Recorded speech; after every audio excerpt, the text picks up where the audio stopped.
আসসালামু আলাইকুম আপনাদের সবাইকে। আপনারা সবাই কেমন আছেন? আশা করি ভালো আছেন। আপনারা প্রথমের দিকে যে ২টা ক্লিপগুলো দেখলেন সেটা আজকের আইডিয়াল কলেজের ভিডিওগুলো।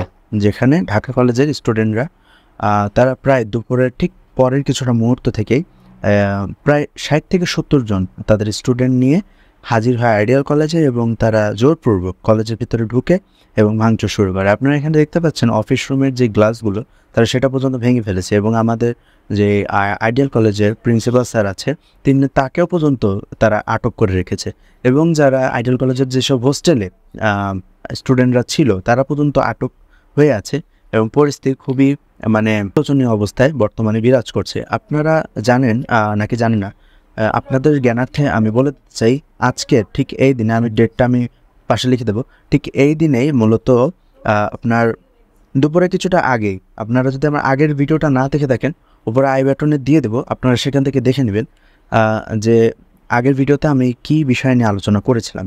আজকে মূলত আইডিয়াল কলেজের স্টুডেন্টরা ঢাকা কলেজের যে বাস সিস্টেমটা, সে বাসের গ্লাসগুলোকে ভেঙে ফেলে অ্যান্ড ঠিক ভাঙার পর জাস্ট কয়েকটা ঘন্টা পরই তারা তাদের সৈন্যবর্ণ নিয়ে হাজির হয় এবং আইডিয়াল কলেজের গ্লাসগুলোকে ভেঙে ফেলে তারা।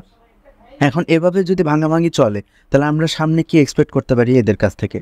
আমাদের এখন উচিত যে এই দুই পার্টিকে এখন মিউচুয়ালে বসা। এখন তারা যদি থামতে না চায়, আমাদের অ্যাটলিস্ট থামতে হবে, থেমে আমাদেরকে এই জিনিসগুলোকে বুঝতে হবে। এখন অন্যায় তারা করছে অবশ্যই, এটা শাস্তি তারা একদিন না তো একদিন পাবে, কিন্তু এভাবে যদি পাল্টা আঘাত চলতে থাকে, যেমন আজকে যে এই কার্যক্রমটা হয়েছে, ঠিক কালকে বা পরশু অবশ্যই ঢাকা কলেজের উপরে আবার অ্যাটাক করবে আইডিয়াল কলেজের স্টুডেন্টরা। সো এভাবে চলতে থাকলে আমার মনে হয় না যে আলটিমেটলি কোনো সলিউশন আসতেছে। আমি আপনাদেরকে রিকোয়েস্ট করবো যে প্রথম ভিডিওটা যারা দেখেন নাই সেই প্রথম ভিডিওটা দেখে আসেন, অ্যান্ড এই ভিডিওটা মূলত দেখার মাধ্যমে আপনাদেরকে আপডেট জানাই দিচ্ছি।